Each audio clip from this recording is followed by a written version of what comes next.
दोस्तों, मैं डॉक्टर रामेश्वर। आज मैं इस वीडियो में आपको बताऊंगा कि अगर आपके घुटने बहुत ख़राब हो गए और इस हद तक ख़राब हो गए हैं कि नीचे बैठने उठने सीढ़ी चढ़ने उतरने में दिक्कत होती है और आप अपने रोज़मर्रा के कार्य नहीं कर पाते हैं, आपको दवाइयाँ खानी पड़ती हैं और बिना दवाइयाँ ज़्यादा खा के आपकी किडनी में भी साइड इफ़ेक्ट होने लगता है और डॉक्टर आपको बता रहे हैं कि जॉइंट रिप्लेसमेंट करना है। ऐसे तो मैं अधिकतर समय जॉइंट रिप्लेसमेंट के लिए मना करता हूँ, लेकिन हमारे साथ एक बहुत ही सीनियर जॉइंट रिप्लेसमेंट सर्जन है। सर अपने बारे में बताएंगे और इनसे हम लोग अपनी चर्चा करेंगे कि जॉइंट रिप्लेसमेंट कब करना चाहिए, उससे क्या बेनिफिट हो सकता है। और अगर बहुत सारे लोग हैं, क्योंकि हमारे देश तो गरीब लोगों का देश है, यहाँ पे बहुत सारे लोग नहीं अफोर्ड कर पाते हैं, जिनको जॉइंट रिप्लेसमेंट सचमुच ज़रूरत रहती है, तो उनको एटलीस्ट क्या की चीज़ करना चाहिए ताकि वो एक क्वालिटी ऑफ लाइफ जी सकें। सर आप अपने बारे में थोड़ा। नमस्कार, मैं हूँ डॉक्टर बुद्धदेव चटर्जी। मैं कलकत्ते में प्रैक्टिस करता हूँ अपोलो हॉस्पिटल्स में और मैं एक जॉइंट रिप्लेसमेंट विशेषज्ञ हूँ। मैं हिप और नी प्रतिस्थापन यानी रिप्लेसमेंट करता हूँ। तो जो डॉक्टर साहब बता रहे थे कि देखिए आजकल घुटनों की बीमारी तो ये हर जगह फैल रही है और आम जनता भी इससे पीड़ित हो रहे हैं। तो सवाल ये होता है कि इसको किस तरह से इलाज किया जाए। तो शल्य चिकित्सा की तरफ जाने से पहले मैं ये बात जरूर व्यक्त करना चाहूँगा कि हर एक व्यक्ति को बिना ऑपरेशन वाली जो चिकित्सा जो पद्धति है उसको जरूर फॉलो करना चाहिए। सर एक चीज़ मैं जानना चाहता था कि क्या इंडिकेशन क्या रहता है कि जब हमको नी रिप्लेसमेंट करना ही करना चाहिए? What is the absolute indication कि जिस फंडामेंटली वो ये है कि जब आप दैनिक जीवन आपके इच्छा अनुसार नहीं जी पा रहे। अच्छा, तो आपको जॉइंट रिप्लेसमेंट कराना है। आपको सीरियसली सोचना चाहिए जॉइंट रिप्लेसमेंट के बारे में। तो एक्चुअली सर ने एक चीज़ बताया कि जॉइंट रिप्लेसमेंट का ऐसा नहीं है, ये सब आप पे डिपेंड करता है। ऐसा नहीं है कि कोई बोल दे कि आपका घुटना इतना टेढ़ा है, इतना खराब है, इससे बहुत मतलब नहीं है। मतलब ये है कि क्या आप अपनी ज़िंदगी जिस तरह से घुटना आपका खराब है जी सकते हैं क्या अच्छे से। अगर आप अपनी ज़िंदगी अच्छे से जी सकते हैं तो ऐसा नहीं है कि एक कोई पक्का है कि रिप्लेसमेंट। अगर आपको लगता है कि आप अपनी ज़िंदगी जैसा आप जीना चाहते हैं, जो क्वालिटी जीना चाहते हैं वो नहीं कर पा रहे हैं और अपने डॉक्टर को दिखा रहे हैं और बोलते हैं कि नहीं इसमें नी रिप्लेसमेंट से फ़ायदा हो सकता है, वैसे ही कोई नी रिप्लेसमेंट जरूरी है। इसमें दो पहलू है। हाँ। एक बात जरूर ये है कि आवश्यकता के अनुसार आपको ऑपरेशन के लिए जाना चाहिए। हाँ। दूसरी बात ये भी है कि जब आपको ऑपरेशन के लायक आप बन गए हैं, हाँ। तब आपको विलंब नहीं करना चाहिए। अच्छा, मैंने जब आपका घुटना बहुत खराब हो गया, टेढ़ा हो गया। उससे होता क्या है, दो चीजें हैं। एक तो क्या होता है, जब आप ठीक तरह से चलना फिरना आपका बंद हो जाता है, जब आपका एक्टिविटी लेवल कम हो जाता है, तो आपके मसल्स जो है, मांसपेशियां जो है वो सूखने लगते हैं। यू विल गेट मैंने वेस्टिंग हो जाएगा और सिग्निफिकेंट मसल वेस्टिंग। हाँ। और मसल वेस्टिंग को ठीक करना बहुत मुश्किल काम है, वो आप सर्जरी के जरिए नहीं कर सकते। बात है। उसके लिए जो रिहैबिलिटेशन की जरूरत है वो 1 साल तक चलता रहेगा आपको और बहुत डिफिकल्ट भी होगा। तो सर इसलिए दो चीजें हैं। अनावश्यक ऑपरेशन नहीं करना चाहिए। कुछ आप परहेज और नियम आप मानेंगे तो आप अपना घुटनों का जो लाइफ स्पैन है उसको जरूर बढ़ा सकते हैं। लेकिन जब वक्त आ जाएगी ऑपरेशन के लिए, तब आपको विलंब नहीं करना चाहिए। समय के अंदर आपको ऑपरेशन जो है करा लेना। तो सर ने ये चीज़ बताया ना कि देखिए घुटना तो खराब हो गया और उसमें आपको दिक्कत है तो कराना ही है, लेकिन ऐसा नहीं है कि अगर आपका टेढ़ा हो गया है और आप नहीं करा रहे हैं, पेन में है, तो धीरे धीरे क्या है मांसपेशियां कमजोर हो जाएंगी और उससे और भी आपकी चीज़ें खराब हो जाएंगी। अल्टीमेटली नी रिप्लेसमेंट करके क्या करते हैं हम लोग की मूवमेंट होते रहे, मांसपेशियों में ताकत कैसे आएगी जब उसको यूज करेंगे। तो कोई भी चीज़ जब हम काम करेंगे तो मजबूत होगी, नहीं काम करेंगे कमजोर होती जाएगी। क्योंकि आपका घुटना खराब है और इसलिए आपका घुटना खराब होने के कारण से आपकी मांसपेशियां सूख गई हैं और जब तक उसको बदलेंगे नहीं तो आप मांसपेशियों को उतना काम नहीं दे पाएंगे और उसमें स्ट्रेंथ नहीं आ पाएगा, आप फिजियोथेरेपी भी नहीं कर पाएंगे। तो ऐसे स्थिति में भी आपको भले ही हो सकता है कि आपको कष्ट उस तरह नहीं हो, लेकिन आप अपने एक साइकिल में ना फंस जाएं, इसलिए आपको नी रिप्लेसमेंट करके अपने उसको कराना चाहिए। सर एक चीज़ और भी था, जिसे हमारे इंडिया में हमने डाटा देख रहे थे कि 5 लाख लोगों के घुटने बदले जाते हैं, क्योंकि ऐसे जरूरत तो इससे भी ज़्यादा लोगों की होती होगी। तो आपको क्या लगता है कितने % लोगों को सचमुच जरूरत होती होगी जो ड्यू टू फाइनेंशियल कारण चाहे और कारण से नहीं करा पाते? लगभग 10% पीड़ित लोगों को जरूरत पड़ती है। हाँ। 90% को नहीं पड़ती है, लेकिन लगभग 10%। हाँ। तो वो संख्या तो 5 लाख से कई गुना अधिक है। वो कितना होगी? मैंने आपके एक कहना तो ये मुश्किल है, लेकिन मैंने एज एक्सपेक्ट कर सकते हैं कि वो 10 टाइम्स होगी, इफ नॉट 10 टाइम्स डेफिनेटली 4 और 5 टाइम्स मोर होगी, कि जिसको सचमुच जरूरत होगी लेकिन किसी कारण से वो नहीं करा पा रहा है, मजबूरी के कारण नहीं करा पा रहा है। तो सर अगर वो जो लोग नहीं करा पा रहे हैं तो मैंने एक है कि किसी को तो सबको एक अच्छा चीज़ मिलना चाहिए, क्वालिटी लाइफ मिलना चाहिए, लेकिन जो नहीं करा पा रहे हैं तो उसके लिए क्या एडवाइस आपका रहे? शुरू में देखिए आप कुछ कर सकते हैं, आप छड़ी लेके चल सकते हैं, हाँ हाँ आप कुछ हद तक अपना एक्टिविटीज कम कर सकते हैं, आप सीढ़ी चढ़ना उतरना कम कर सकते हैं, लेकिन बेसिकली देखिए एक लेवल के बाद या तो आपको दर्द के साथ जीना पड़ेगा, यस या फिर आपको ऑपरेशन करना पड़ेगा। अच्छा, वॉकिंग असिस्टेंट का कुछ जो ये रहते हैं असिस्टेंट डिवाइसेस है, जैसे ब्रेसेस हैं, हाँ हाँ, जैसे वॉकिंग एड्स है, हाँ, हाँ। छड़ी है, क्रच है, वॉकर से भी अगर चलता है हमारी तो that is very useful, at least नहीं चलने से तो अच्छा है। I won't say it is useful, but it is one of the way out. हाँ हाँ हाँ, कुछ नहीं करने से तो कुछ तो अच्छा, क्योंकि वो नहीं चलने से अच्छा है कि तुम वॉकर से चल रहे हैं। हाँ, so there comes a stage when अच्छा ये कुछ ब्रेसेस जो लोग बांधते हैं सर, वो कितने यूजफुल रहते हैं? so for short term it is all right, for long term क्या होता है कि उससे आपका घुटना का जो मूवमेंट है वो घटता है। अच्छा, हाँ हाँ, वो कम हो जाता है, क्योंकि वो उसका यही पर्पस ही रहता है कि मूवमेंट कम करें ताकि पेन कम हो, तो एक तरह से कुछ दिनों के लिए, कुछ महीनों के लिए ठीक है। अच्छा ये परमानेंट सॉल्यूशन सोल में भी कुछ वेजिंग करते हैं, दैट इज यूजफुल नहीं। So there is a study from the American Academy of Orthopaedic Surgeons on heel sole wedges, medial wedge, lateral wedge. हाँ, तो इसमें देखा गया कोई फायदे का नहीं है। यानी दो चीजें, जैसे वॉकिंग असिस्टेंस में अगर आप नहीं करना पा रहे, देखिए चलना ही जिंदगी है, चल रहे हैं तभी तक अच्छा है। आप किसी भी स्थिति में अगर आप नहीं चल रहे हैं तो आपकी जिंदगी और खराब होते जा रही है।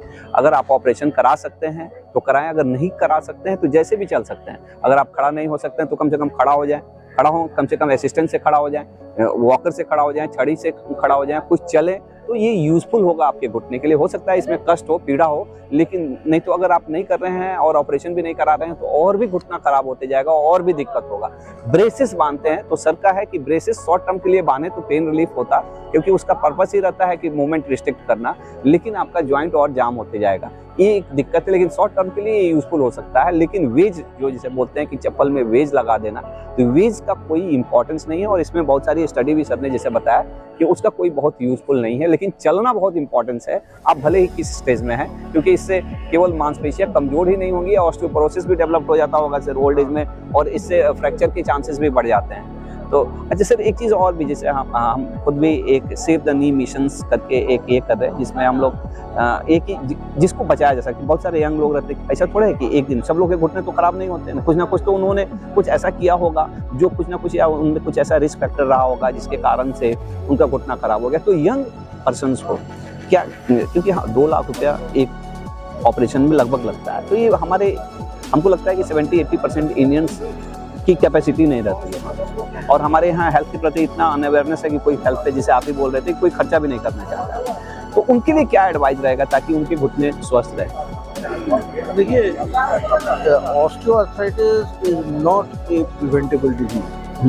इसका बड़ा स्ट्रॉन्ग एक जेनेटिक प्रीडिस्पोजिशन रहती है, जो जिसका जीन्स में है तो घुटना उनका खराब होते जाता है। तो बहुत ज्यादा आप इसको जो है ना रोक नहीं सकते हैं, लेकिन सर कुछ चीजें आप कर सकते हैं। आपको आपका उसको डिले करने के लिए उसमें सबसे मुख्य चीज है एक्सरसाइज। और खास करके लेडीज में, हमारे देश में लेडीज अभी तक कम से कम ज्यादातर संख्या में एक्सरसाइजेस में नहीं जाती है। जी। तो खास करके देहात वगैरह में, तो इसलिए सब दोनों जेंट्स को, लेडीज को, दोनों को एक्सरसाइज बहुत ज़रूरी है, रेगुलर बेसिस पे करना चाहिए, और वेट कंट्रोल करना चाहिए। ये 2 चीज़ें आई थिंक विल हेल्प। या वेट कंट्रोल कीजिए और लगातार एक्सरसाइज करते रहिए। और एक एज के बाद, जैसे 50 साल के बाद, फिर ज़मीन पर बैठना थोड़ा कम कीजिए। टॉयलेट अगर आपके पास हो सके तो वेस्टर्न टॉयलेट का इस्तेमाल करिए। हाँ। ये सब कुछ परहेज आप कर सकते हैं, तो इससे आप जरूर इसको डिले कर सकते हैं। लेकिन एक्सरसाइज एंड वेट कंट्रोल, इससे आपका बहुत काफ़ी अच्छा परसेंटेज आपका प्रॉब्लम कम हो जाएगा। इनफैक्ट देखिए ऑस्टियोआर्थराइटिस को ऐसा नहीं है कि आप खत्म कर सकते हैं, ये तो घिसने की बीमारी है, गाड़ी चलेगी तो चक्का घिसेगा ही, इसको कोई नहीं रोक सकता है। और ये कुछ जेनेटिक भी सर बोल रहे थे, किसी किसी में रहता है कि उसको ज़्यादा खराब होने के चांसेस रहते हैं, लेकिन अगर आप अपना वजन कंट्रोल रखते हैं, आपका शरीर का वजन नहीं बढ़ने देते हैं, तो ये आपके लिए फायदा है। दूसरा एक और भी चीज़ है, खास करके हमारे यहाँ लेडीज़ को, कि अरे हम तो दिन भर घर में काम करते ही रहते हैं। आप घर में कितना भी काम करते हैं भाई, आप उतना आपका एनर्जी नहीं एक्सपेंडिचर होता, बाहर निकलिए, कुछ ना कुछ एक्सरसाइज करिए, ये हमारे लेडीज़ के लिए। और कुछ लोग जैसे हमारे यहाँ इंडियन में कल्चर है, हम लोग इंग्लिश टॉयलेट यूज़ करना, मैंने एक लगता है कि अब हम इंग्लिश टॉयलेट यूज़ करेंगे चाहे इस तो अगर आपकी उम्र 50 बरस से ज़्यादा है और आप इंग्लिश टॉयलेट यूज़ कर रहे हैं, तो कहीं ना कहीं आपके ये घुटने को ज़्यादा खराब होने से रोका जा सकता है, प्रिवेंट किया जा सकता है। क्योंकि मैं सर ये प्रोपेगेट करता हूँ कि it's a preventable disease. It's not entirely preventable. हाँ, it's you can retard it a little bit. मैंने हम गिर रहे हैं, हम नीचे गिर रहे हैं, हम उस गिरने की रफ्तार को तो कम कर सकते हैं ना, तो इससे टाइम मिल जाता तो कहीं ना कहीं एक क्वालिटी ऑफ लाइफ तो इम्प्रूव होती है। और इस बेसिस पे सर कितना कॉस्टिंग कितना लगता है सर एक नी रिप्लेसमेंट करते हैं सर से अभी हम अहमारी बात हो रही थी तो सर ने बताया कि लगभग वो 1,500 नी रिप्लेसमेंट पर ईयर करते हैं, मैंने घुटना का और हिप का मिला के। तो वेरी बिग। एक नी रिप्लेसमेंट में कितना अप्रोक्सीमेटली मरीज को खर्चा पड़ जाता है? शहरों में करीब 2 लाख का खर्चा होता है। तो ये ज़्यादा कम भी होता होगा हॉस्पिटल के हिसाब से? ज़्यादा कम, देखिए ये जनरली ज़्यादातर इंश्योरेंस पैकेज इतने के ही होते हैं। जो सरकारी और कुछ बेसरकारी स्कीम्स हैं उसमें खर्च कम होता है। अच्छा हाँ। जैसे अभी हम लोग ये आयुष्मान भारत में कर रहे हैं तो उसमें शायद 90,000 का पैकेज है। 90,000 और शायद आपका 70,000 का इम्प्लांट। ना इम्प्लांट तो उसमें इंक्लूडिंग एवरीथिंग, माने आयुष्मान भारत में यही है। हाँ, अब वो शायद CGHS में दूसरा रेट हो सकता है, लेकिन आयुष्मान तो इसलिए अगर आप कोई स्कीम के जरिए माध्यम से आ रहे हैं तो आपका खर्चा कम होगा। अब अगर इंडिविजुअल पेमेंट पे जा रहे हैं या इंश्योरेंस पे जा रहे हैं तो 2 लाख का लगभग पड़ता है जनरल बेड। तो अभी इंश्योरेंस का जो पेनिट्रेशन है वो बढ़ रहा है, ज़्यादा से ज़्यादा लोग अभी इंश्योरेंस ले रहे हैं, तो इससे थोड़ा आसानी है ऑपरेशन कराना। अच्छा, उससे और सरकारी मदद से भी अभी काफ़ी अच्छे नंबर्स हो रहे हैं। अच्छा सर, एक्चुअली जैसे ये बोलते हैं कि एक कंप्यूटर नेविगेटेड सर्जरी होता है, रोबोटिक सर्जरी होता है, तो इसमें क्या डिफरेंस है और इससे क्या मरीज को क्या बेनिफिट है, इसमें कॉस्ट से में क्या डिफरेंस होता है? देखिए, उस हिसाब से कोई खास डिफरेंस नहीं है। किसे कॉस्ट के हिसाब से? नहीं, मतलब रिजल्ट ग्रॉसली कोई खास डिफरेंस नहीं है। हाँ। और आप रिजल्ट भी देखेंगे तो ऐसा कोई अभी तक पब्लिकेशन नहीं आया है जिसमें लोगों ने ये प्रूव किया है या स्थापित किया है कि भाई रोबोटिक हाथ से करने से रोबोटिक से करना ज़्यादा अच्छा है या कंप्यूटर से करना ज़्यादा अच्छा है। ये अभी तक स्थापित नहीं हुआ। लेकिन ये सब जो चीज़ें हैं, कंप्यूटर नेविगेशन और रोबोटिक्स, ये सब है कि रिफाइनमेंट्स है। अच्छा। रिफाइनमेंट्स है, ये स्टैटिस्टिक्स का खेल है। जैसे आप हाथ से करेंगे तो हो सकता है आपका 4-5% इधर उधर इधर थोड़ा सा इधर उधर होगा, परफेक्ट नहीं होगा। तो आप रोबोटिक्स से करेंगे और या फिर कंप्यूटर से करेंगे तो ये 4-5% शायद घट के 1% से कम हो जाए। अच्छा, लेकिन दिक्कत तो उसमें भी होती है। अच्छा सर, एक चीज़ एक्चुअली क्योंकि मैं एडवोकेट करता हूँ, मेरा ऑनलाइन कोर्सेज भी हम लोग ये करते हैं कि जिसमें आप कैसे बिना घुटना को सर्जरी कराए अपने घुटने को कैसे बचा सकते हैं, उसमें मैं सिखाता भी हूँ। और उसमें मैं ये बताता हूँ सर, इसमें थोड़ा सा आप भी हमको गाइड करेंगे कि मैं कितना सही बोलता हूँ, कितना कि अबाउट 10 to 20% पेशेंट्स को मेजर कॉम्प्लिकेशंस होते हैं after knee replacement. That depend upon the centre and even in the best centres होता है। और एक्चुअली हम लोग जो कल कॉन्फ्रेंस में भी गए थे, 20% पेशेंट्स अनहैप्पी रहते हैं इवन आफ्टर नी रिप्लेसमेंट। तो और एक और भी स्टडी जब हम कर रहे थे तो उसमें ये पता चला, because you are very renowned sir, कि 1/3 सर्जरी जो नी रिप्लेसमेंट सर्जरी होते हैं तो वो ऐसे लोगों के सर्जरी हो जाते हैं, in fact that surgery is not for the patient के बेनिफिट के लिए होता है, मैंने वहाँ पे इंडिकेटेड ही नहीं रहता है।